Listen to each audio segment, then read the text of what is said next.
রয়েছো যত ভালোবাসা তোকে দেব এই তো আশা। সরি বন্ধুরা, আমাদের হৃদয়ের ছোঁয়া চ্যানেলের নাম শুনলেই আমার এই গানটাই গাইতে ইচ্ছে করে। আমাদের হৃদয়ের ছোঁয়া চ্যানেলের পক্ষ থেকে আমি রোজ তোমাদেরকে জানাই অফুরন্ত ভালোবাসা। তোমরা সবাই আমাদের হৃদয়ের ছোঁয়া চ্যানেলটাকে সাবস্ক্রাইব করে আমাদের পাশেই থাকো, প্লিজ প্লিজ প্লিজ প্লিজ বন্ধুরা। ভোরের কুয়াশা তখনও পুরোপুরি কাটেনি। সবুজ ধান ক্ষেতের ওপর শিশির ঝিলমিল করছে। দূরের বাঁশঝাড়ের ফাঁক দিয়ে সূর্যের আলো উকি দিচ্ছে। গ্রামের নাম মোহনপুর। একটা গ্রাম, কিন্তু তার বুকের ভেতরে চাপা পড়ে আছে বহু বছরের রক্তাক্ত ইতিহাস। গ্রামের মাঝখানে মাথা উঁচু করে দাঁড়িয়ে আছে বিশাল মির্জা বাড়ি। লোকজন বলে এই বাড়ির দেওয়ালও নাকি মানুষের কান্না শুনছে বহু বছর ধরে। সকালে হাট বসে, চায়ের দোকানে গ্রামের মানুষ আড্ডায় ব্যস্ত। আব্দুল কুদ্দুস চাচা চায়ের কাপে হাত দিয়ে বলেন, শুনছো মেজেবারের বড় সাহেব নাকি ফিরতেছে? পাশে বসা করিম আলী ভ্রুকুচকে বলে, এইটা আবার কেডা? এত বছর তো কেউ আসে নাই। আরে চাচা, শুনছি বিদেশ আসছিল, এখন নাকি সব সাইডা গ্যারামে আইতাছে। এমন সময় লাঠি ঠুকতে ঠুকতে দোকানে ঢুকলেন গ্রামের সবচেয়ে অদ্ভুত মানুষ, বদ্রু মামা। এই নুরু, এক কাপ চা দে, তবে চিনি কম দিবি। মিঠা বেশি হলে মানুষ সত্য কথা কইতে ভুললা যায়। তার কথা শুনে সবাই হেসে উঠল। কুদ্দুস চাচা বলে, মামা শুনছেন? বদ্রু মামা এক চুমুক চা খেয়ে আকাশের দিকে তাকালেন, তারপর ধীরে ধীরে বললেন, নদী যত দূরে যাক, শেষমেশ আইসা সাগরের সাথে মিশতে হয় তার। তবে মনে রাখো, এইবার যে আইব সে শুধু মানুষ হয়ে আইব না, সে হইব ঝড়। দোকানে হঠাৎ নীরবতা নেমে এলো। কেউ আর হাসল না। মির্জা বাড়ির বারান্দায় বসে আছেন হাজি করিম মির্জা। বয়স ৮০-র কাছাকাছি, কিন্তু চোখের দৃষ্টি এখনো তীক্ষ্ণ। পাশে দাঁড়িয়ে পুরনো চাকর মোশাররফ কাকা। হুজুর, গাড়ি আর 1 ঘন্টার মধ্যেই পৌঁছায়া যাইব। করিম মির্জা ধীরে ধীরে মাথা নাড়লেন আর বললেন, অনেক দেরি হয়ে গেছে, অনেক দেরি হয়েছে। এবার ওর সব সত্য জানাইতে হবে। কথাটা শুনে মোশাররফ কাকা দীর্ঘশ্বাস ফেললেন। সব সত্য জানলে আবার রক্ত ঝরবে তো জনাব। করিম মির্জার চোখ দূরের আকাশে স্থির হয়ে গেল। রক্ত তো অনেক আগেই ঝরেছে, এখন হিসাব মেটানোর সময়। এদিকে ঢাকা শহরের থেকে একটি কালো বিলাসবহুল গাড়ি দ্রুত গ্রামের দিকে ছুটে চলেছে। ড্রাইভিং সিটে বসে আছে রুবেল। পেছনের সিটে বসে আছে এক যুবক, কালো পাঞ্জাবি, হাতে দামি ঘড়ি, চোখে কালো সানগ্লাস। তার মুখে কোনো হাসি নেই, চোখে অদ্ভুত শান্তি, আর সেই শান্তির ভেতর লুকিয়ে আছে প্রচণ্ড এক ঝড়। সে আর কেউ নয়, সে হচ্ছে মির্জা সওদাগর। রুবেল ধীরে ধীরে বলল, স্যার, আর 0.5 ঘন্টা বাকি আছে। গ্রামটা বদলে গেছে। জি স্যার, গ্রামটা বদলে গেছে, কিন্তু মানুষের মন এখনো বদলায়নি। মির্জার ঠোঁটের কোণে এক হালকা হাসি ফুটে উঠল। মন বদলানোর দায়িত্বটা আমার না, তবে হিসাব মেলানোর দায়িত্বটা আমার। গাড়ির ভেতরে আবারও নীরবতা। ঠিক সেই সময় ঢাকা বিশ্ববিদ্যালয় থেকে ছুটি পেয়ে বাড়ি ফিরছে মেহেরিমা চৌধুরী। বাসের জানলায় মাথা রেখে সে গান শুনছে। তার পাশে বসা তার কাজিন সুরাইয়া বলে ওঠে, এবার গ্রামে গেলে আবার কিন্তু তোকে দেখতে লাইন লাগবে পাত্রর। মেহেরিমা চোখ ঘুরিয়ে সুরাইয়ার দিকে তাকিয়ে বলে ওঠে, যাকে তাকে বিয়ে করার জন্য তো আমার জন্ম হয়নি। সুরাইয়া হেসে উঠল, তারপর মেহেরিমার মুখের দিকে তাকিয়ে বলে, দেখিস, এমন একজন আসবে, তুই নিজেই তার কাছে হার মানবি। মেহেরিমা আত্মবিশ্বাসী হাসি দিয়ে বলে, আমাকে হারানোর মতো মানুষ এখনো জন্মায় নাই। মেহেরপুর গ্রামের প্রবেশ পথ। এদিকে মির্জা সওদাগরের কালো গাড়ি, অন্যদিকে মেহেরিমার বাস। একই সময়ে দুটো যান মুখোমুখি এসে ধীরে থেমে গেল। দূর থেকে বদ্রু মামা দাঁড়িয়ে দেখলেন। সে অনেকক্ষণ তাকিয়ে থেকে নিজে থেকেই মনে মনে বললেন, আহারে, আবারও দুইটা আগুন একসাথে চলতেছে। এখন দেখা যাক কে আগে পড়ে আর কে আলো হইয়া ঝইলা ওঠে। গাড়ির ভেতর থেকে মির্জা একবার বাসটার দিকে তাকালো, আর বাসের জানালা দিয়ে মেহেরিমা অজান্তেই তাকিয়ে রইল। কেউ কাউকে চিনল না, কিন্তু ভাগ্য তাদের নাম লিখে ফেলল, কেউ বুঝলো না সেটা। সকালের নরম রোদে মোহনপুর গ্রামের কাঁচা রাস্তা যেন সোনালি হয়ে উঠেছে। এদিকে কালো রেঞ্জ রোভার ধীরে ধীরে এগিয়ে আসছে, অন্যদিকে মেহেরিমার বাস গ্রামের মোড়ে থামল। বাস থেকে একে একে সবাই নামছে। সুরাইয়া ব্যাগ কাঁধে নিয়ে হেসে বলল, উফ, গ্রামের বাতাসটাই আলাদা। মেহেরিমা গভীর একটা শ্বাস নিল, তারপর ধীরে ধীরে বলল, এই মাটির গন্ধটাই আমার সবচেয়ে ভালো লাগে। ঠিক তখনই একটি ছোট্ট ছেলে রাস্তা পার হতে গিয়ে হঠাৎ দৌড় দিল। রুবেল চিৎকার করে উঠল। স্যার সামনে। অমনি গাড়ি ব্রেক কষে থেমে গেল। ছেলেটা বেঁচে গেল, কিন্তু বাস থেকে নামতে থাকা মেহেরিমা ভারসাম্য হারিয়ে সামনে পড়ে যেতে লাগলো। মুহূর্তে গাড়ির দরজা খুলে বেরিয়ে এলো এক লম্বা সুদর্শন যুবক। এক হাত দিয়ে মেহেরিমাকে ধরে ফেলল। দুজনের চোখ প্রথমবারের মতো এক হলো। চারপাশে যেন কয়েক সেকেন্ডের জন্য থমকে গেল সময়। মেহেরিমা তাকিয়ে রইল। ছেলেটার চোখে অদ্ভুত এক স্থিরতা। আর ঠিক তখনই মির্জার চোখে ধরা পড়ল তীক্ষ্ণ আত্মসম্মান, যে চোখ সে অনেকদিন দেখেনি। কিন্তু সেই নীরবতা ভাঙল মেহেরিমাই। সে ধীরে ধীরে হাতটা ছাড়িয়ে নিয়ে রেগে বলল, গাড়ি যখন চালাতে জানেন না, এত স্পিডে গ্রামের রাস্তায় গাড়ি চালাচ্ছেন কেন? রুবেল কিছু বলতে যাচ্ছিল, মির্জা হাত তুলে তাকে থামিয়ে দিল। শান্ত গলায় বলল, আমি ব্রেক না করলে ছেলেটা আজ বাঁচত না। মেহেরিমা এক মুহূর্তে থামলো, তারপর ও জেদ ছাড়ল না। তবুও সাবধানে চালানো উচিত। মির্জা ঠোঁটে হালকা হাসি ফুটল, তারপর বলল, আপনি ঠিকই বলেছেন, তবে অভিযোগ করার আগে পুরো ঘটনাটা দেখলে ভালো হতো। এই শান্ত উত্তর এই যেন মেহেরিমার রাগ আরো বাড়িয়ে দিল। আপনার আত্মবিশ্বাসটা একটু বেশি। মির্জা মেয়েটার চোখে চোখ রেখে বলল। আর আপনার রাগটাও। সুরাইয়া পাশে দাঁড়িয়ে ফিসফিস করে বলল, হাই আল্লাহ, প্রথম দেখাতেই যুদ্ধ। ঠিক তখনই বদ্রু মামা লাঠি ঠুকতে ঠুকতে এগিয়ে এলেন। ওদের দিকে তাকিয়ে হেসে ফেললেন। বদ্রু মামা মির্জার দিকে তাকিয়ে একটু চুপ করে রইলেন, তারপর বললেন, বাবাজি, তোমার চোখে তোমার দাদার ছাপ দেখতাছি। মেয়েটা ভদ্রভাবেই মাথা নষ্ট করলো। দোয়া করবেন মামা। বদ্রু মামা এবার মেহেরিমার দিকে তাকিয়ে মুচকি হেসে বললেন, এই যে আম্মা, তোমার রাগটা একটু কমাও। বেশি আগুনে কিন্তু নিজের হাত পুড়ে যায়। আমি কাউকে ভয় পাই না। হারে আম্মা, ভয়ের কথা বলতেছি না। ভয় না, একদিন এর মধ্যেই মায়া পাইয়া যাইবেন। মেহেরিমা বিরক্ত হয়ে সুরাইয়ার হাত ধরে সেখান থেকে চলে গেল। চলে যাওয়ার আগে একবার পেছনে ফিরে তাকালো। মির্জাও তাকিয়েছিল। দুজনেই দ্রুত চোখ ফিরিয়ে নিল। বিশাল ফটক খুলতেই গ্রামের মানুষ ভিড় করে দাঁড়ালো। অনেকেই ফিসফিস করছে, এটাই নাকি মির্জা সওদাগর। মির্জা গাড়ি থেকে নেমে প্রথমে বাড়ির মাটিতে হাত ছুঁয়ে সালাম করলো। বারান্দায় দাঁড়িয়েছিল হাজি করিম মির্জা। তিনি এগিয়ে এসে নাতিকে বুকের সাথে জড়িয়ে ধরলেন। শুধু একটি কথাই বের হলো। কথাটা শুনে মির্জার কঠিন মুখও এক মুহূর্তের জন্য কোমলতা ফুটে উঠল। দাদা ভাই, আর এবার সহজে কোথাও যাব না। দূরে দাঁড়িয়ে মোশাররফ কাকা চোখ মুছলেন, কিন্তু ঠিক সেই সময়ে মির্জা বাড়ির বাইরে একটা মোটরসাইকেল থামলো। হেলমেট খুলে নামলো এক যুবক, চোখে তীব্র হিংসা। ফিরেছিস, ভালোই করেছিস মির্জা সওদাগর। এবার খেলা শুরু হবে। সে আর কেউ নয়, সাব্বির তালুকদার। সকালে রোদ এখনো তেজ বাড়তে শুরু করেছে। মির্জা বাড়ির বিশাল উঠানে গ্রামের মুরব্বীরা বসে আছেন।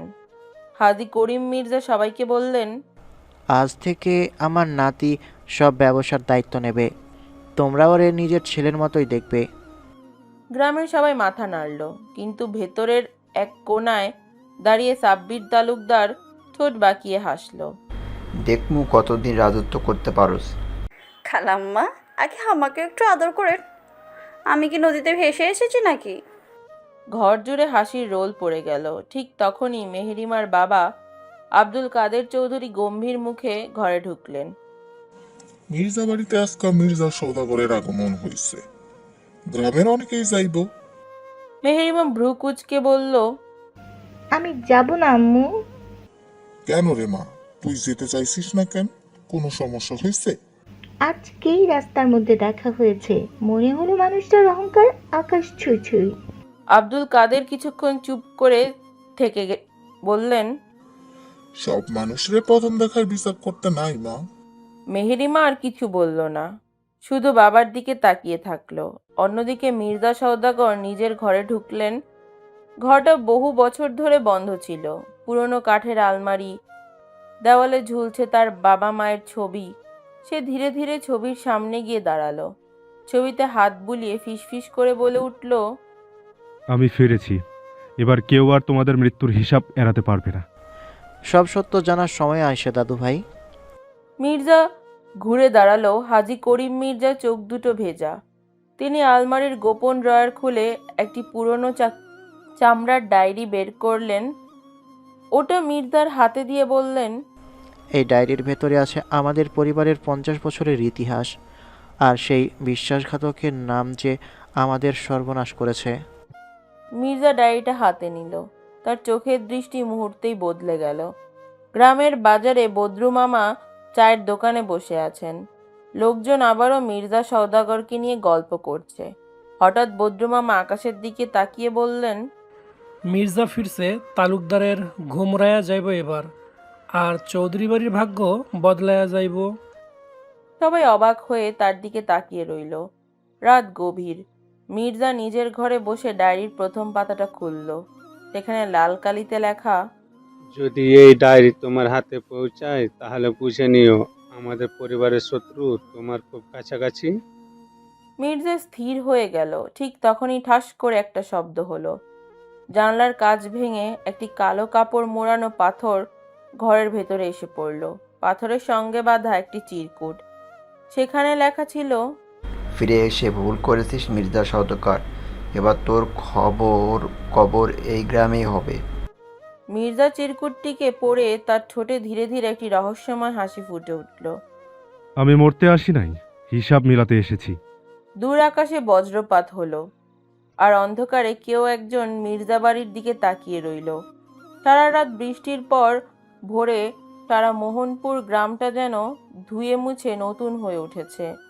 মির্জা বাড়ির বারান্দায় দাঁড়িয়ে দূরে সবুজ ক্ষেতের দিকে তাকিয়েছিল মির্জা সওদাগর। তার হাতে সেই রহস্যময় চিরকুট। রুবেল এসে পাশে দাঁড়িয়ে ধীরে ধীরে বলল, স্যার, সারা বাড়ি তল্লাশি করেছি, কেউ কিছু দেখে নাই। মির্জা চিরকুটটা ভাঁজ করে পকেটে রেখে শান্ত গলায় বলল, যে এই চিরকুটটা পাঠিয়েছে সে নিশ্চয়ই ভয় পেয়েছে। আর মানুষ তখনই ভয় পায় যখন সে জানে তার শক্তিটা লুকিয়ে রাখা বেশি দিন সম্ভব না। ঠিক তখনই পেছন থেকে আরেকটা কণ্ঠস্বর ভেসে এলো, বাহ, বিদেশ থেকে এসে বেশ বড় বড় কথা শিখে গেছিস দেখছি। দুজনেই ঘুরে তাকালো। দরজার সামনে দাঁড়িয়ে আছে আসিফ খান। সাদা পাঞ্জাবি, চোখে সানগ্লাস, মুখে চওড়া হাসি। মির্জার মুখের কঠিন ভাবটা যেন এক মুহূর্তে নরম হয়ে গেল। সে এগিয়ে এসে বন্ধুকে জড়িয়ে ধরল। তুই কিন্তু বদলে যাসনি একটু। আর তুই আগের চেয়েও বেশি রোবট হয়ে গেছিস। হাসতে ভুলে গেছিস নাকি? রুবেল পাশে দাঁড়িয়ে মুচকিয়ে হেসে বলল, এদিকে চৌধুরী বাড়ির উঠোনে গাছে পানি দিচ্ছে মেহেরিমা। সুরাইয়া দৌড়ে এসে হাঁপাতে হাঁপাতে বলল, শুনেছিস আজ বিকেলে গ্রামে বড় মেলা হবে? এত বছর পর আবার মেলা? শুনেছি এখানে আর এখন মেলা হয় না। তাই তো, এত বছর পর আবার হবে শুনেছি। সবাই যাবে, তুইও চল না, আমরা একসাথে যাই। মেহেরিমা একটু ভেবে নিয়ে তারপর বলল, আচ্ছা ঠিক আছে, তবে একটা কথা, কালকের ওই অহংকারী লোকটার সাথে যদি আবার দেখা হয়ে যায়? তাহলে কি হবে? ওই লোকটা আবার কিছু বলতে আসলে মুখের উপরে জবাব দিয়ে দিব। বিকেলের দিকে পুরো গ্রাম রঙিন হয়ে উঠল। নাগরদোলা, মাটির খেলনা, ঝালমুড়ি, বাঁশির সুর, বাচ্চাদের হাসি, চারদিকে যেন উৎসবের আমেজ। বদ্রু মামা একটা লাল গামছা কাঁধে ফেলে হাঁটতে হাঁটতে বলল, এই মেলার মিষ্টি কম মনে হইতেছে, নাটক বেশি হইব। আশেপাশের সবাই হেসে উঠল। ঠিক তখনই একটা কালো গাড়ি এসে থামলো। গাড়ি থেকে নামলো মির্জা সওদাগর, আসিফ আর রুবেল। গ্রামের লোকজন ফিসফিস করে বলতে লাগলো, ওই যে আইতাছে, এটা হইছে মির্জা। কি ব্যক্তিত্ব, একদম তার বাবার মতো। ওদিকে সুরাইয়া কনুই দিয়ে মেহেরিমাকে গুঁতো দিল, তারপর বলল, দেখ তোর অহংকারী সাহেব এসে পড়েছে।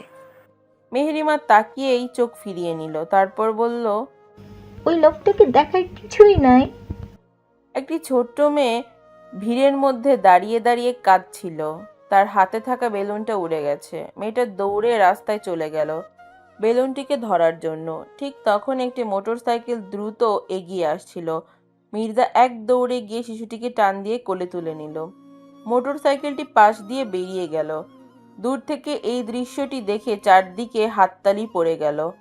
পাশ থেকে মেহেরিমা সবটাই দেখল। তার চোখে প্রথমবারের মতো বিস্ময় ফুটে উঠল, কিন্তু মুখে সেটা প্রকাশ করল না। সে এগিয়ে এসে বলল, ধন্যবাদ বাচ্চাটাকে বাঁচানোর জন্য। মির্জা মেয়েটাকে তার মায়ের কোলে তুলে দিয়ে শান্তভাবে বলল, ধন্যবাদ, আমার প্রয়োজন নেই। ও ভালো আছে, এটাই যথেষ্ট। এই উত্তর শুনে মেহেরিমা আবার একটু রাগ হলো। আপনি কি সব সময় এত অ্যাটিটিউড নিয়ে চলেন? সব সময় না, শুধু যখন অকারণে কেউ আমার বিচার করে, কিছু না জেনে। দুজনের চোখ আবারও এক হলো। কয়েক মুহূর্তের নীরবতা। দূরে দাঁড়িয়ে মামা নিজের মনেই বলতে লাগলো, আগুনে আগুনে লাগছে, এখন দেখা যাক এই আগুন থেকে কি শিকা হয় না ছাই হয়। এদিকে মেলার আড়াল থেকে দাঁড়িয়ে সবকিছু দেখছিল সাব্বির তালুকদার। সে পকেট থেকে মোবাইল বের করে নিচু গলায় বলল, আজ রাতে এই কাজটা হতে হবে, মির্জা যেন কালকের সূর্য না দেখে। ওপাশ থেকে শুধু একটি উত্তর এলো, ঠিক আছে বস, হয়ে যাবে। সাব্বির ঠোঁটে ধীরে ধীরে শয়তানি হাসি ফুটে উঠল।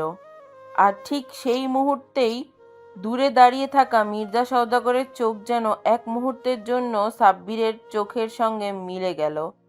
দুজনেই বুঝলো এখন আর শুধু পুরনো শত্রুতা নয়, খেলা শুরু হয়ে গেছে। মেলার আনন্দ ধীরে ধীরে শেষের পথে। চারিদিকে রঙিন বাতিগুলো এখনো জ্বলছে। বাচ্চারা শেষবারের মতো নাগরদোলায় উঠছে, আর দোকানিরা দিনের শেষ বিক্রির হিসেব করছে। আসিফ হাতে 2 কাপ চা নিয়ে মির্জার পাশে এসে দাঁড়ালো। নে তোর জন্য। বিদেশে থাকলেও গ্রামের চায়ের স্বাদ ভুলে যাস নাই তো? মির্জা কাপটা নিয়ে মৃদু হাসলো। এই স্বাদ কি কখনো ভোলা যায়? আর ওই মেয়েটার নাম যেন কি, যে তোর সাথে 2 বার ঝগড়া করলো? কার কথা বলছিস তুই?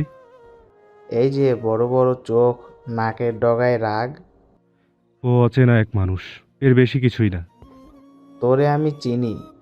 তুই যত কম বলিস, মাথার ভেতর তত বেশি চলতে থাকে। ওটা তোর মনের মধ্যে বিঁধে গেছে, তাই না? মির্জা আসিফের কথায় কোনো উত্তর দিল না। মেহেরিমা আর সুরাইয়া মেলার একপাশে চুড়ির দোকানে দাঁড়িয়েছিল। সুরাইয়া একটা নীল কাচের চুড়ি হাতে নিয়ে বলল, মেহেরিমা দেখ না কি সুন্দর চুড়িগুলো। তুই না 5 মিনিট পর পর প্রেমে পড়িস, কখনো চুরির প্রেমে তো কখনো অন্যার প্রেমে।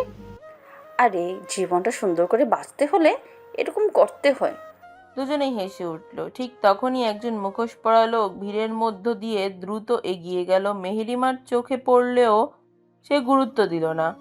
সাব্বির তালুকদার মেলার বাহিরে অন্ধকারে দাঁড়িয়ে আছে। তার সামনে 3 জন লোক। মনে রাখবে, আজকে ভুল করে চলবে না, ভিড় কমলেই কাজটা শেষ।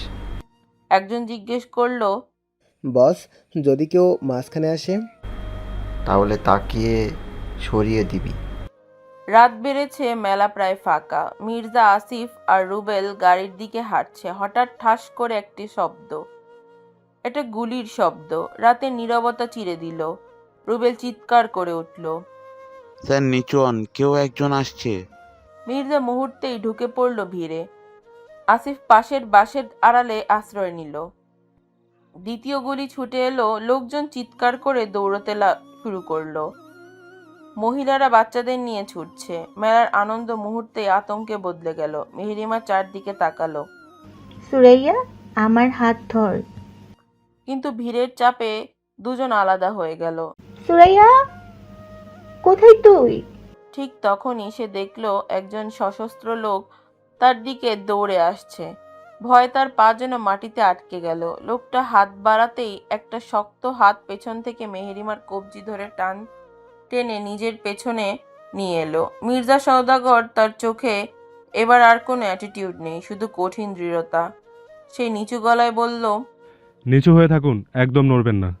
মুহূর্তের মধ্যে সে হামলাকারীর হাত চেপে ধরল। ধস্তাধস্তি শুরু হয়ে গেল। লোকটার হাত থেকে বন্দুক মাটিতে পড়ে গেল। আসিফ দৌড়ে এসে লোকজনকে ধাক্কা মেরে ফেলে দিল। রুবেল দ্রুত পুলিশকে ফোন করলো। কয়েক সেকেন্ডের মধ্যেই হামলাকারীর অন্ধকারে পালিয়ে গেল। ঘটনার পর মেহেরিমা এখনো কাঁপছে। মির্জা ধীরে জিজ্ঞেস করলো, আপনি ঠিক আছেন তো? মেহেরিমা প্রথমবার কোনো তর্ক করলো না, শুধু মাথা নাড়ালো। তারপর নিচু স্বরে বলল, ধন্যবাদ আপনাকে। ধন্যবাদ নিলাম, কারণ আজ সেটা সত্যি সত্যি মন থেকে বলেছেন। মেহেরিমা তাকিয়ে রইল। এই মানুষটা আসলে কে? যাকে আমি অহংকারী ভেবেছিলাম, সে নিজের জীবন ঝুঁকিতে ফেলে আমাকে বাঁচালো। দূরে সাইরেনের শব্দ ভেসে আসছে, আর অন্ধকারে লুকিয়ে থাকা সাব্বির তালুকদার দাঁত চেপে ফিসফিস করে বলল, প্রথম চালু মিস হয়েছে মির্জা, কিন্তু খেলা এখনো শেষ হয় নাই। তখনও মেলার মাঠে আতঙ্ক। কিছুক্ষণ আগে যেখানে ঢোলের তালের মানুষ নাচছে, সেখানেই যখন দৌড়ঝাঁপ আর পুলিশের সাইলেন। ওসি সাইম দ্রুত ঘটনাস্থলে পৌঁছালো। চারিদিকে টর্চের আলো ফেলে কনস্টেবলদের নির্দেশ দিলেন, 1 ইঞ্চি জায়গা বাদ দিব না। খোসাও যদি পড়ে থাকে সেটা জব্দ করো। সাইম খোসা দুটো হাতে নিয়ে গভীরভাবে দেখলেন। তারপর ধীরে ধীরে বললেন, এটা সাধারণ ঘটনা না। যার জন্য গুলি চালানো হয়েছিল তাকে মেরে সারতে চেয়েছিল। তার চোখ গিয়ে থামল মির্জা সওদাগরের ওপর। মির্জা এক কোনায় দাঁড়িয়ে, জামার কাঁধের ধুলো, হাতে সামান্য রক্তের দাগ। হামলাকারীর সঙ্গে ধস্তাধস্তির সময় লেগেছে। সাইম এগিয়ে এলেন। আপনি কি কাউকে সন্দেহ করছেন স্যার? মির্জা একবার চারপাশে তাকিয়ে শান্ত কণ্ঠে বলল, সন্দেহ তালিকা তো ছোট না অফিসার, তবে প্রমাণ ছাড়া আমি কারো নাম বলতে পারি না। ভালো, তাহলে আমরা প্রমাণ নিয়ে কথা বলবো। দুজনের চোখে চোখ পড়ল। কোনো শত্রুতা নয়, আবার পুরো বিশ্বাসও নয়। দুজনেই বুঝলো তাদের পথ বারবার মিলবে। মেহেরিমা একটু দূরে বসে আছে। সুরাইয়া তার পাশে হাঁটু গেড়ে বসে বলল, এই তুই ঠিক আছিস তো? মেহেরিমা ধীরে ধীরে মাথা নাড়ল। হ্যাঁ, ঠিক আছে। তাহলে কাঁপছিস কেন? কিছুক্ষণ চুপ থেকে মেহেরিমা বলল, আমার যদি তখন একটা কিছু। তার গলা আটকে গেল। সুরাইয়া তার হাত শক্ত করে ধরে বলল, কিছু হয়নি তো? আল্লাহ বাঁচিয়েছে। আল্লাহর অশেষ রহমতে যদি তখন ওই মানুষটা না আসতো, তবে কি হতো? ও আচ্ছা, ওই যে অহংকারী সাহেব। চুপ করবি তুই? আচ্ছা আচ্ছা, কিচ্ছু বলবো না, কিন্তু একটা কথা বল, আজকে যদি উনি না থাকতেন তাহলে কি হতো? মেহেরিমা আর উত্তর দিল না। তার চোখে বারবার মির্জার দিকেই চলে যাচ্ছে। অনেক রাত হয়ে গেছে। গাড়ি ধীরে ধীরে মির্জার বাড়ির বিশাল ফটকের ভেতর ঢুকলো। বাড়ির সব বাতিগুলো জ্বলছে। বারান্দায় দাঁড়িয়ে আছে সাবিহা বেগম। গাড়ি থামতেই তিনি দ্রুত দৌড়ে এলেন। বাবা, তুই ঠিক আছিস তো? মির্জা চাচিমায়ের হাত ধরে হেসে বলল, আমার কিছু হয় নাই আম্মা। কিন্তু সাবিহা বেগমের চোখে পানি। তোর আব্বাকেও একদিন সবাই বলেছিল, কিন্তু কিছুই হয় নাই। তারপর? কথাটা শেষ করতে পারল না। মির্জা আস্তে করে চাচিমায়ের মাথায় হাত রাখলো। আমি প্রতিশ্রুতি দিচ্ছি, এবার আর কাউকে আমাদের পরিবারে ভাঙতে দিব না। দূরে দাঁড়িয়ে করিম মির্জা সব শুনছিল। তার চোখের কোণেও পানি চিকচিক করছিল। সবাই ভেতরে ঢুকে গেল। আসিফ রুবেলের কাঁধে হাত রাখলো। শোন, এত টেনশনের মধ্যে একটা কথা বলতো।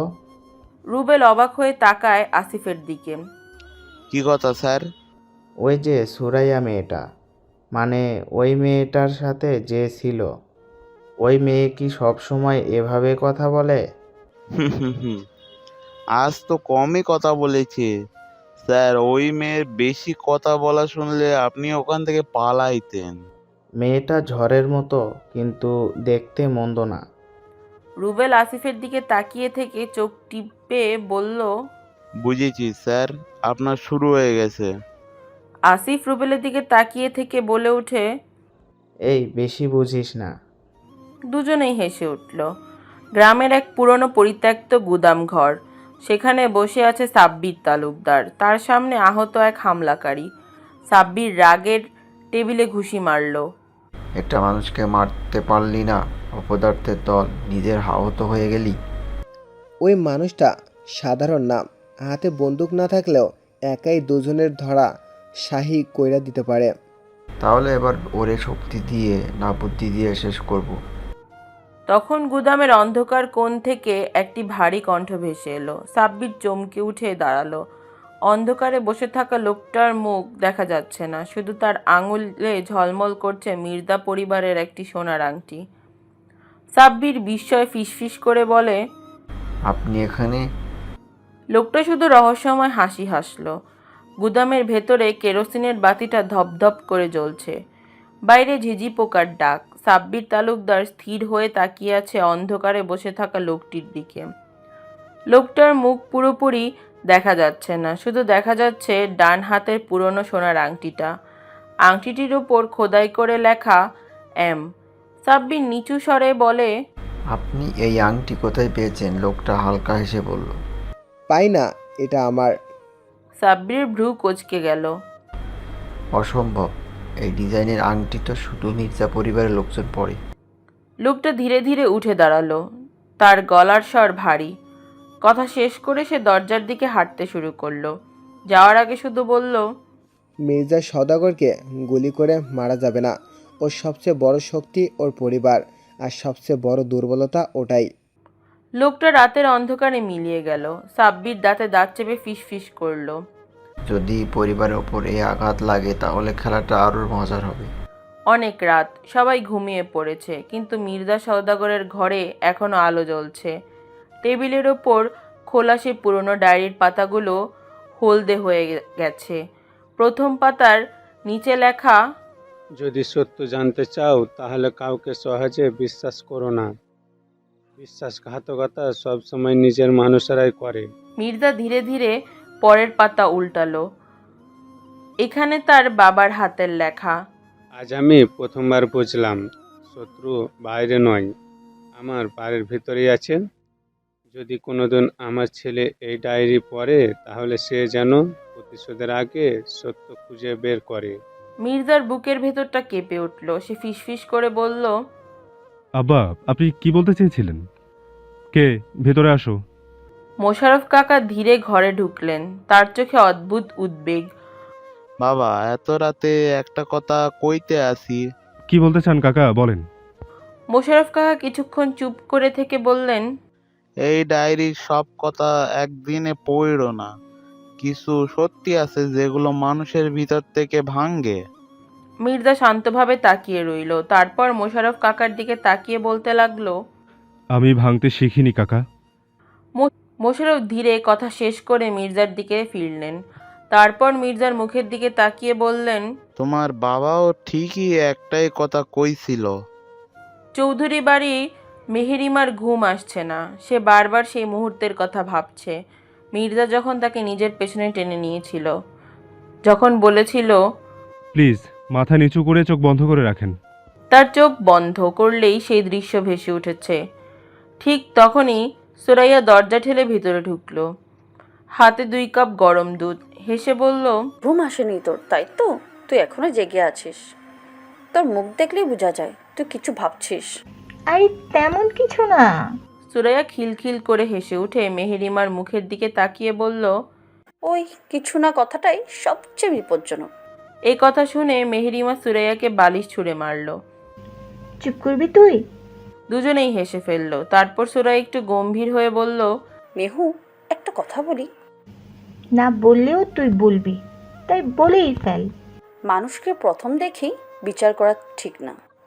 কথাটা শুনে কোনো উত্তর দিল না মেহেরিমা, কারণ আজ প্রথমবার তার নিজের মনে তাকে প্রশ্ন করছে, সে কি সত্যিই অহংকারী, নাকি সে শুধু নিজের অনুভূতিটা লুকিয়ে রাখে? অন্যদিকে ভোরের আজান ভেসে আসছে মির্জা বাড়ির ছাদে দাঁড়িয়ে সূর্য ওঠা দেখছে।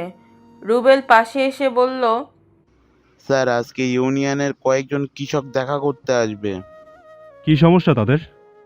তালুকদারের লোকজন নাকি জোর করে তাদের জমি দখল করতে চাচ্ছে।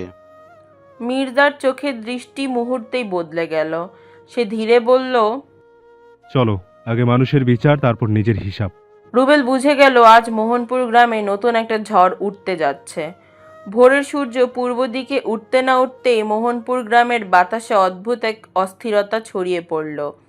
ধান ক্ষেতের ওপর শিশির ঝলমল করছে, দূরে কোকিলের ডাকছে। শান্ত গ্রামের, কিন্তু গ্রামের পশ্চিম পাড়ার দিকে মানুষ চিৎকারের সেই শান্ত পরিবেশটা ভেঙে দিল। বাঁচান, কেউ বাঁচান,